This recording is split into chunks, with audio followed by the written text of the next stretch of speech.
O motivo de gravar esse vídeo é um convite de um grupo de pesquisa na PUC Minas, que está fazendo um segundo colóquio sobre religião, pluralismo e diálogo.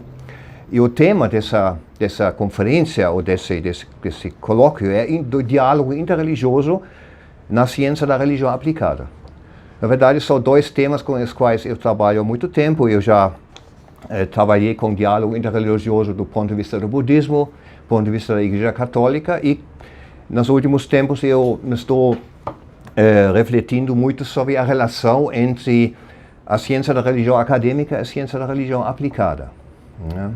Eu vejo aqui uma tarefa importante depois da publicação de um ensaio no nosso compêndio de ciência da religião, do Udo Dworushka, que é um cientista alemão, que eu convidei naquela época para participar nessa coletânea, e ele na Alemanha já estava desenvolvendo raciocínio sobre ciência da religião aplicada. Na verdade, ele não fala ciência da religião aplicada, ele fala ciência prática da religião. E aqui já é uma diferença importante entre essa abordagem e a ciência da religião aplicada, termo que eu prefiro, em quase oposição ao Dworushka, que desempenhou um papel muito importante. Ele realmente ele incentivou um debate sobre a relação entre nossa área acadêmica e nossa participação na sociedade extra-acadêmica. Isso é um tema, eu já diria, implícito na própria abordagem da ciência da religião. A ciência da religião se entende classicamente como a disciplina indiferente diante de seus objetos de pesquisa. Isso é uma das diferenças entre teologia e ciência da religião. Normalmente, o cientista da religião, ele também estuda, o objeto dele é mais amplo, estuda várias religiões, o que qualifica ele também como um participante de um diálogo interreligioso de maneira específica, que eu vou explicar mais para frente. Mas uma das diferenças muito claras entre a teologia e a ciência da religião entende-se como a ciência não normativa. Por exemplo, a questão da verdade, a questão qual religião é melhor, não, e por quê, não faz parte do nosso repertório, né? Então nós optamos por uma atitude como pesquisadores que se chama ateísmo ou agnosticismo metodológico, que significa, para não é a questão se existe a verdade ou não, se existe Deus ou não. Eu sempre brinco um pouco assim com meus alunos, falando a teologia existe porque Deus existe, e a ciência da religião existe porque religiões existem. Nosso objeto são as religiões no sentido de discursos humanos sobre aquilo que é mais interessante para a teologia, sobre Deus, sobre os chamados sagrados, uma entidade transcendental, que não é acessível empiricamente. Sendo uma disciplina empírica, a gente não vai mexer com essa dimensão. O que nós temos como base comum de todos os cientistas da religião são os materiais produzidos pelos povos sobre essa realidade extra-empírica.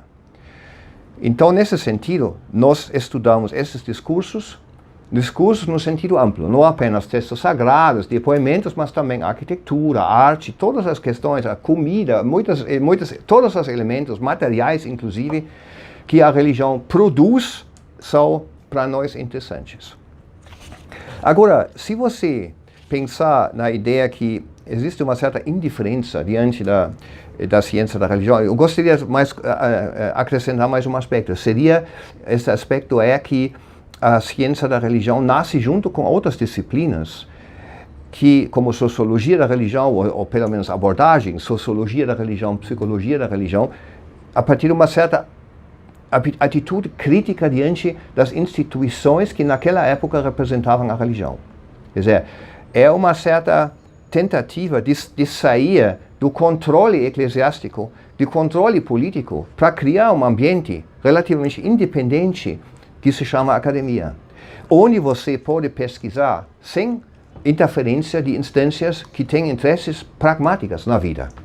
Então, este ambiente, acho que nós deveríamos preservar. É importante que a ciência da religião não deixe-se contaminado ou pressionado por agendas emancipatórias seja questões políticas que são delegadas à academia. Eu não vou dizer que a ciência da religião trabalha num vácuo no sentido dos objetos. Claro que são estímulos que vêm do mundo cotidiano, de problemas sociopolíticos, mas vamos dizer, o trabalho com esses fenômenos, ela tem que ser assegurada no sentido de um empreendimento que preserva nossos ideais epistemológicos. E aqui vem minha distância entre Udo Tveruschka e aquilo que eu defendo. Udo Tveruschka, acho que esse artigo, embora que tenha despertado muito interesse e discussões, inclusive talvez o próprio tema deste colóquio, diálogo interreligioso na ciência da religião aplicada, seja um fruto do longo prazo deste primeiro estímulo, né? Porque até lá poucas pessoas pensavam na ciência da religião aplicada como um termo técnico que aponta para uma preocupação da ciência da religião. Udo Tveruschka, ele claramente tem mérito por ter trazido esta questão de maneira mais explícita para nosso ambiente, para nossas discussões. Por isso eu acho que o próprio tema do colóquio, diálogo interreligioso, ciência da religião aplicada, reflete um pouco o impacto que este ensaio trouxe para o Brasil, mas eu acho que o Tveruschka tem uma abordagem problemática em termos daquilo que eu tinha falado antes, a ideia que a ciência da religião tem que manter sua herança disciplinar, inclusive seus princípios epistemológicos. Eu acho que aqui o Tveruschka vai além daquilo que eu posso defender como uma abordagem, né? Eu vou talvez relembrar um pouco o que o Tveruschka, qual é a argumentação do Tveruschka, né? Ele fala que a ciência prática da religião faz um esforço para reagir contra problemas da sociedade, pacificando, humanizando e restringindo conflitos. E para exemplificar, ele cita alguns elementos ou aspectos que necessitam de uma intervenção, fenômenos como o fanatismo religioso, o radicalismo, o fundamentalismo, o terrorismo, a escravidão e a supressão das mulheres. Todos esses tópicos cabem naquilo que Tveruschka entende como erros na religião. Em outro momento, Tveruschka manifesta sua esperança de que a ciência prática da religião promovesse realidades melhores no futuro. Então, a minha pergunta aqui no primeiro momento, tem dois aspectos aqui, mas no primeiro nível, eu acho que falta clareza. Falta clareza o que, por exemplo, significa uma constelação problemática relacionada a uma religião. O Tveruschka não operacionaliza esse termo, ele toma como garantido que todo mundo vai entender o que ele está falando. E, obviamente, as palavras que ele usa, fanatismo religioso, ninguém vai gostar desses fenômenos, ou talvez espontaneamente dizer, não, a gente tem que fazer alguma coisa contra. A grande questão é como, em que momento, e o que a ciência da religião, propriamente dita, tem a ver com isso. Né? Na mesma linha, minha pergunta diante das afirmações do Tveruschka, onde termina a certeza subjetiva de um fiel de que sua religião representa a verdade e deve ser seguida sem concessões, e onde começa aquilo que Tveruschka chama o fundamentalismo. Em que momento, vamos dizer, uma certa consequência religiosa, um compromisso que foge da coisa mais branda, cotidiana, convencional, em que momento a ciência da religião deve reagir a este tipo de comportamento? Não tem nenhuma operacionalização nesse sentido. Em que consta a competência de um cientista da religião para identificar zonas de conflito? Nós somos formados em ciência da religião, nós não somos formados geralmente em ciência política, ciências sociais, no sentido assistência social e assim por diante. Nós não somos especialistas nesse sentido. Então, quem nos qualifica, o que nos qualifica para dizer isso é uma zona de conflito, agora temos que interferir? Como se justifica uma intervenção? Quem se beneficia com a intervenção? Às vezes que uma zona de conflito é uma opressão de uma religião minoritária. Então, você vai dizer, aqui você interfere a favor de quem? Você vai defender esta minoria? Você vai junto com a maioria e dizendo que esta minoria deve aparecer da cena política de um país, né? O que exatamente significa a afirmação de que um cientista contribui para um futuro melhor? Futuro de quem? Então são alguns elementos que para mim são nebulosos. Eu não entendo diretamente o que ele quer dizer. Entendo de maneira geral, mas aqui para realmente se responsabilizar como acadêmico, eu gostaria de saber o que ele está falando e definindo os pontos de intervenção. Agora, o segundo ponto é mais epistemológico. Ele cita, o Tverushka, uma frase de um artigo do Pierre Bourdieu, em 2002, Le Monde Diplomatique foi publicado, e eu cito aquele trecho para mostrar quais são os problemas aqui. Ele fala, citando o Bourdieu, a maioria das pessoas cultas, especialmente na área das ciências sociais, tem uma dicotomia na mente que me parece problemática. Bourdieu. Isto é, a dicotomia entre erudição e compromisso. Ou seja, a diferenciação entre aqueles que se dedicam ao trabalho acadêmico, pesquisando com métodos específicos em nome da ciência, e outros cientistas, e aqueles que se engajam e levam seu conhecimento para fora. Esta oposição é artificial, fala Bourdieu. Na verdade, nós, cientistas autônomos, temos que trabalhar conforme as regras científicas para gerar e aperfeiçoar um conhecimento engajado. Ou seja, é preciso uma erudição comprometida. Para ser um cientista verdadeiramente e legitimamente engajado, Bourdieu continua, é preciso transformar conhecimento em conhecimento engajado. Porém, adquire-se um conhecimento desse tipo apenas através de um trabalho científico orientado em regras e normas das ciências.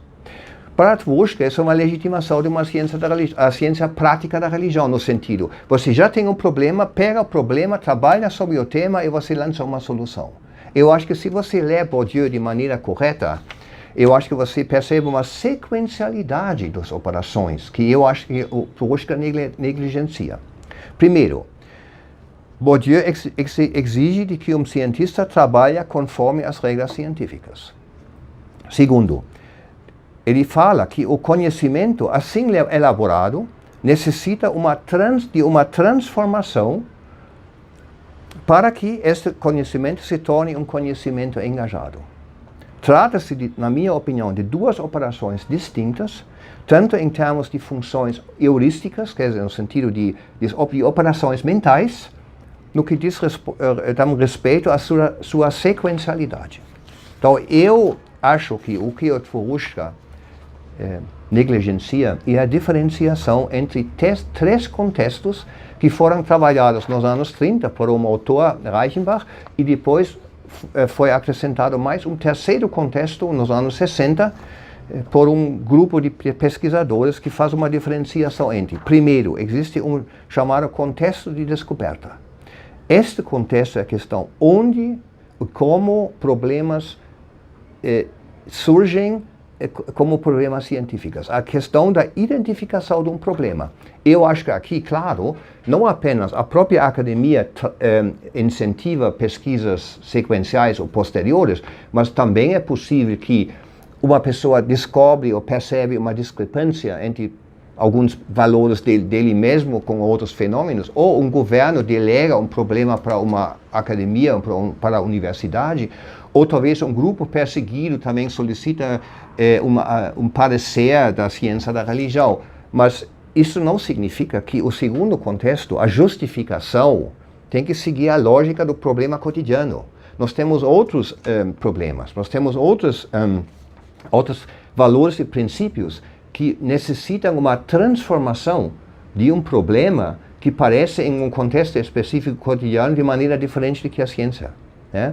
Por exemplo, eu acho que a questão de tomar partido para uma das religiões talvez perseguidas que querem apoio de nós, não pode ser, porque nossa indiferença ela tem que ser mantida como princípio. Né? Mas é possível trabalhar acima do problema como uma questão, eu diria, acadêmica. Né? Eu vou dar um exemplo para distinguir esses dois contextos. Isso significa um pouco essa ideia de tensão com o fiel que o próprio Mark Pai, cientista da religião inglês, destaca. Né? O conhecimento que nós produzimos pode estar em tensão com o fiel. O que nós fizemos, por exemplo, no caso do Islã. Para os muçulmanos, o Corão é uma revelação imediata, direta, completa de Allah que Muhammad recebeu. Para um cientista da religião, comprometido com os princípios epistemológicos da sociologia da história, o Corão tem semelhanças com a Torá e com o Novo Testamento por causa dos contatos que Muhammad tinha quando ele estava viajando pela Península Arábica. Quer dizer, a nossa lógica, nossos princípios, que religiões são produtos humanos, não correspondem com o conceito religioso dos muçulmanos. Aqui essa questão, se trata de uma revelação ou não é a questão que a ciência da religião vai abordar. E por isso a gente poderia até estar em tensão quando a gente trabalha com esses problemas que simplesmente aplicam teorias que não são religiosas, são seculares. Independentemente dessa questão, o que será o resultado? A gente tem um terceiro contexto, é o contexto da utilização. E aqui é a questão, uma vez trabalhado com esses fenômenos e chegar a um resultado, é nossa tarefa divulgar esses resultados. E aqui vem novamente o cotidiano. O conhecimento vem talvez do cotidiano, sobe no Torre de Marfim e depois ele tem que ser devolvido para a ciência, ou para cotidiano, para ter utilidade. Mas isso não é nossa responsabilidade. A gente pode até sugerir para determinadas zonas de conflitos, no sentido do Tosca, uma publicação que nós produzimos. O que eles fazem, quer dizer, pessoas, os indivíduos envolvidos na própria problemática, é uma outra questão. Então, essa diferenciação entre contexto de descoberta, contexto da justificação e contexto da utilização, a gente tem que distinguir claramente para defender uma ciência da religião aplicada nesse sentido. Né? Então, nessa direção, minha hipótese é que nós temos uma vantagem de ter se emancipado do controle político, da influência, do impacto político religioso da nossa disciplina, e que a ciência da religião cumpre uma função extra-acadêmica exatamente por causa do seu compromisso com a distância de disputas sociopolíticas do cotidiano. E aqui tem dois aspectos que estão presentes no discurso dentro da ciência da religião, que é a questão da utilidade inata da ciência da religião. São dois aspectos aqui que eu gostaria, talvez, lembrar. O primeiro, já falei, o princípio de tensão com os fiéis. Se a gente produz um conhecimento sobre o Islã, do nosso ponto de vista, é possível que este conhecimento, na medida em que este conhecimento se divulgue entre muçulmanos, tem um efeito sobre os próprios muçulmanos. Esses efeitos podem ser uma radicalização, um ódio contra a ciência ou uma maior abertura para um discurso diferenciado, uma alternativa de pensar, pelo menos o conhecimento sobre outras abordagens ao mesmo fenômeno defendido pelos muçulmanos, e teria um efeito sobre a comunidade religiosa envolvida no sentido de um objeto de pesquisa. O segundo tem mais a ver com a chamada advocacia involuntária, que seria o alvo dessa funcionalidade, o público-alvo é a sociedade em geral. continuando com o mesmo exemplo, se você trabalha com o Islã e você escreve um livro onde você, por exemplo, explica, depois de uma pesquisa profunda sobre termos técnicos que o Islã defende, que jihad, a palavra jihad, é muito mais, e no primeiro momento, outra coisa do que o próprio público sempre tem na cabeça, como guerra santa. O jihad tem uma palavra polissêmica, mostrando, jihad tem muito a ver com o próprio fiel que tem que se controlar, que tem o grande jihad, é o muçulmano contra as tentações de não seguir o Corão, né? Essa é a questão. Então, se no momento que você oferece este conhecimento para uma sociedade, você pode contribuir para uma diminuição de preconceitos. Né? Nesse sentido, é uma advocacia involuntária. Você defende indiretamente o Islã sem fazer um pacto com o Islã, simplesmente pela recuperação de uma sistemática dentro da religião. Depois disso, vamos pensar um pouco concretamente sobre a ciência da religião, o diálogo interreligioso. Né? A ciência da religião, nesse sentido, a partir desses princípios, primeiro sempre vai manter uma perspectiva externa à discussão. O cientista da religião não se envolve no diálogo interreligioso. Ele acompanha e ele pode desempenhar um papel de um tradutor para, a partir do seu conhecimento de duas religiões, por exemplo, em diálogo, explicando, preparando, contextualizando um diálogo que pode acontecer entre dois representantes de duas religiões e o cientista da religião como se fosse um tradutor, um intermediador, um catalisador do diálogo.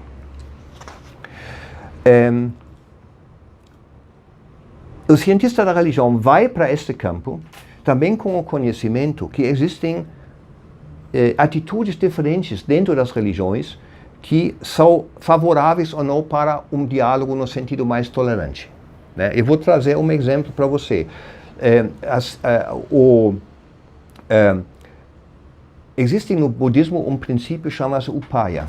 Upaya é a maneira como você olha para a evolução humana. Eu vou já interpretar um pouco para a evolução humana no sentido de que existe uma verdade absoluta, que seria, talvez, a chegar ao nirvana. Existe isso a longo prazo, mas isso não significa que o budismo tem interesse na conversão de pessoas que são comprometidas com outras religiões. Porque eles entendem que a sua religião atual corresponde às suas necessidades espirituais nessa vida. E seria fatal, quase, então, soteriologicamente falando, de convencer você sobre uma opção que não está na sua DNA espiritual, neste momento. É diferente de uma abordagem de uma religião que manda seus missionários para todos os cantos do mundo para convencer que todo mundo existe apenas um único caminho, isso é o cristianismo ou outras religiões nesse sentido. Então, essa atitude tem que ser respeitada pelo um cientista da religião como intermediador do diálogo interreligioso, também no sentido de saber quais são os limites desse discurso e quais são as precondições nesse sentido. Né? O próprio clima dentro de uma religião, a abertura para com o outro, é muito diferente em várias religiões. Né? Então, seria importante também uma certa preparação para explicar para os participantes desse diálogo interreligioso sobre quais condições os dois se encontram, né? No sentido da religião que eles defendem. Nesse sentido, a segunda questão que a cientista da religião deve vamos dizer, dominar é a questão: qual é a dimensão do diálogo? Eu estou pensando agora em uma definição fatorial, quer dizer, uma definição da religião que discrimina determinados aspectos constitutivos para uma religião. Né? O Michael Pye tem 4 elementos, o Ninian Smart tem 6. As doutrinas que normalmente a gente tem na cabeça quando a gente pensa sobre diálogo interreligioso é um elemento só. E aqui a possibilidade de um não entendimento, uma divergência é muito maior do que, por exemplo, no nível da ética, que também faz parte da religião. Né? Em termos éticos, as religiões têm muito mais semelhanças do que termos doutrinários. Em termos ritualísticos, práticos, todas as religiões têm peregrinação. Quando você lê, por exemplo, o Nostra Aetate, o documento da Igreja Católica lançado em prol do diálogo interreligioso, eles reconhecem os elementos da peregrinação, do jejum no Islã, porque eles fazem isso também, é uma questão do catolicismo. Então, nesse sentido, aqui tem muito mais convergências do que divergências, e talvez seja uma chance que você pensa em uma série de cinco encontros interreligiosos, começar com os aspectos que são mais harmônicos, que garantem uma certa amizade, você cria uma amizade entre os participantes. O cientista da religião tem essa qualidade, ele estuda as religiões de maneira sistemática, conhece essas diferenças, conhece os potenciais que essas dimensões oferecem. No sentido mais complexo, vamos dizer, doutrinário. A cientista da religião tem um conceito, vamos dizer, que vem de uma definição do Clifford Geertz, que destaca, eu não vou ler a definição inteira, mas destaca como primeiro elemento que religiões são sistemas simbólicos. Sistemas simbólicos quer dizer os elementos defendidos pelas religiões, eles são contextualizados em uma plausibilidade maior, onde cada elemento recebe seu sentido de acordo com as referências a outros símbolos. Se pode ler as religiões como um sistema plausível em si, mas nesse sentido eles são sistemas fechados no sentido, esta plausibilidade ela tem que ser mantida, normalmente é mantida no diálogo interreligioso. Se o budista defende a reencarnação, isso tem a ver com a reencarnação, faz todo sentido dentro do sistema do budismo. E no cristianismo não faz sentido. Ela está vinculada a outros elementos maiores, teológicos, soteriológicos e tudo mais. Eu acho que nesse sentido, o cientista da religião, ele vai defender indiretamente o modelo da convivência interreligiosa como conceito científico que o Paul Nitter, um dos teólogos católicos que trabalha com essas questões, chama o modelo de aceitação. O modelo de aceitação significaria o reconhecimento, isso pelo menos do ponto de vista da ciência da religião, reconhecimento que as religiões são profundamente diferentes. Eles não são hierarquicamente relacionadas, como outros modelos do Nitter falam. Por exemplo, o Nitter tem dois elementos onde o cristianismo vai ganhar o jogo. O modelo que não é mais muito comum é o modelo da substituição. Isso é, o cristianismo é o único caminho.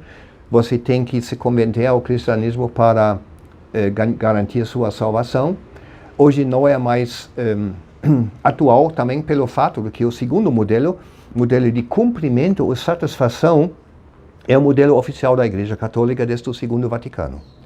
Quer dizer, tem verdades nas outras religiões, mas não tem verdade completa. Nesse sentido, as outras religiões são preparações, quase, para o último passo seria a conversão ao cristianismo. Né? É um modelo inclusivista nesse sentido. Né? E o modelo da mutualidade, que é um terceiro modelo, eu acho que esse é o modelo da ciência da religião antiga, porque eles partem da ideia que afinal de contas, todas as religiões são iguais. Porque mesmo que eles falam, toda referência é sempre o sagrado, esse sagrado é uma coisa comum.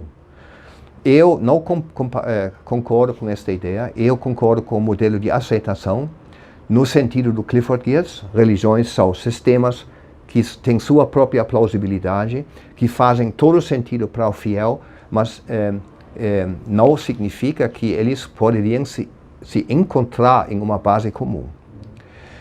Isso claramente, se este modelo for aceito por um cientista da religião que trabalha com outras religiões no sentido de ajudar ao diálogo interreligioso, eu acho que ele tem a maior possibilidade de se manter indiferente diante das pretensões de cada das duas religiões.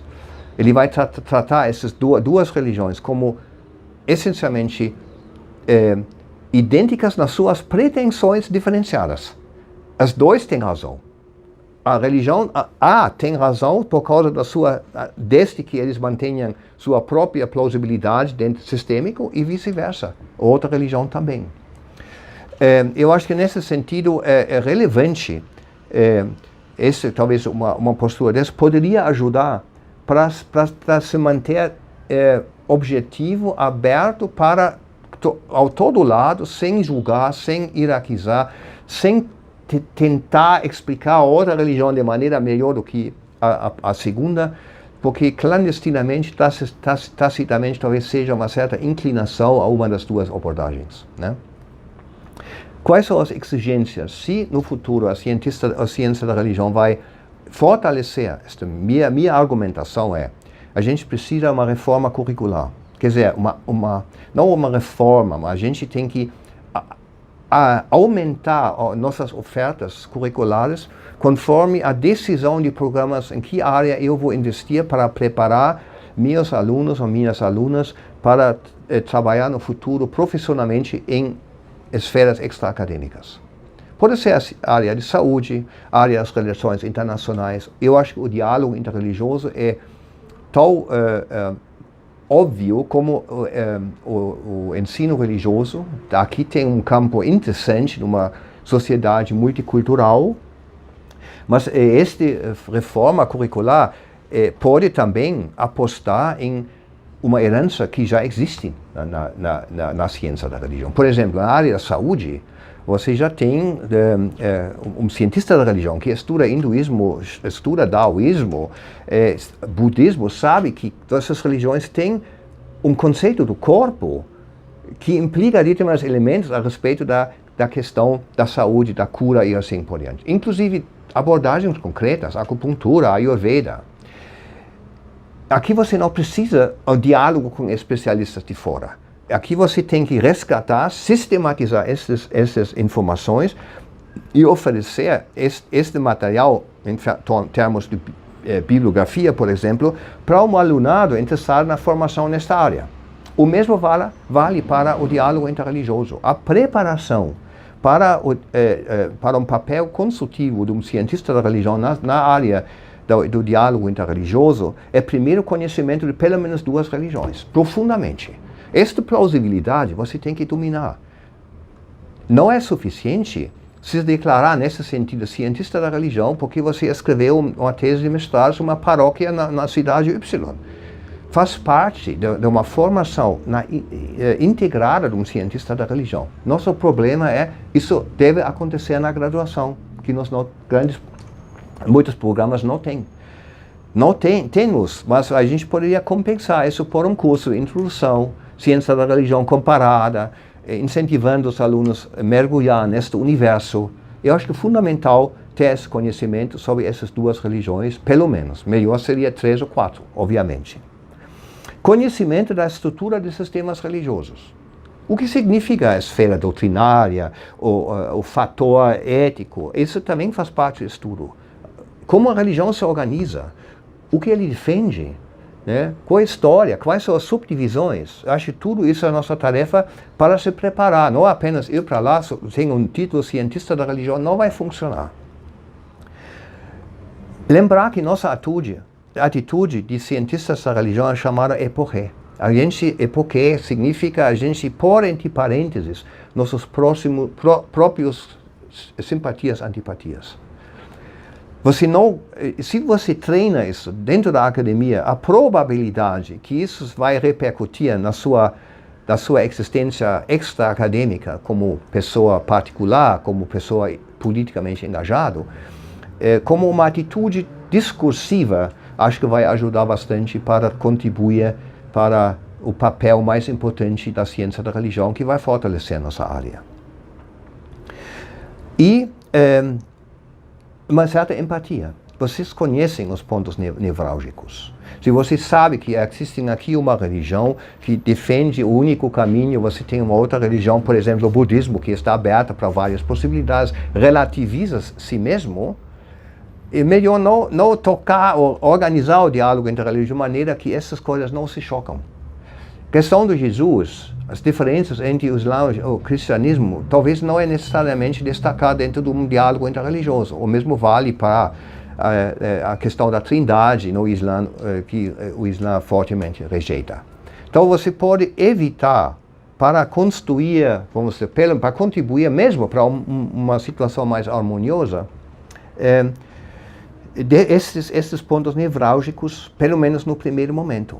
Assim que uma relação seja estabelecida, talvez você tenha uma melhor atmosfera, disponibilidade para tocar esses elementos. Então eu acho que nesse sentido, a ciência da religião tem muito potencial. A gente deveria concentrar nossos esforços para pensar nessa direção.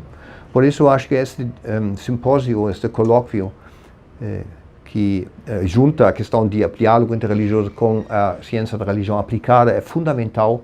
Acho que nós estamos num ponto histórico do desenvolvimento da disciplina muito interessante nesse sentido.